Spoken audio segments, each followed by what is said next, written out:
Yang ini kiriman SMS bagaimana? Ada daripada Encik Rahim kata, Kisi, saya pernah terkena perkara yang serupa. Waktu tu saya sedang berada di kolong blok, sedang betulkan motosikal saya, tapi budak tu tak tinggal jauh lah. Saya tinggal di tingkat 3, budak ni tinggal tingkat 11.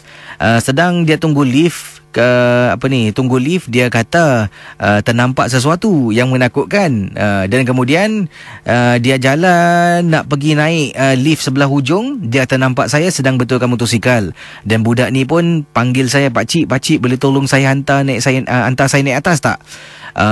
Saya takutlah pakcik, jadi saya kata kejap saya pun bungkuslah barang-barang motosikal ni, nak hantar dia ke rumah. Ingatkan dia takut pencuri. Sedang saya bungkus ni pun saya berbual dengan dia, kemudian tanya tinggal tingkat berapa, berapa lama duduk sini, sebab saya tak pernah nampak budak ni lah.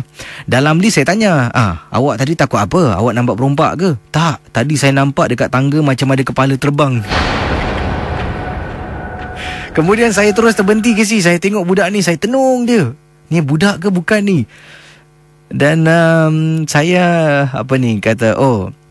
kata Cik Rahim, saya terus tengok budak ni tenung, ni budak ke bukan ni. Dan budak ni bercerita lagi, sebab itu dia terkejut dan nak naik lift yang inilah.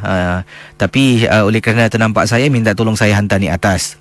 Setelah saya hantar, rumah dia di tingkat 11, kata Encik Rahim, saya terus menuju ke arah lift. Sedang tunggu lift, meremang bulu roma seolah-olah ada benda di belakang saya, dan toleh beberapa kali tak nampak apa-apa, cuma rasakan sesuatu yang tak kena.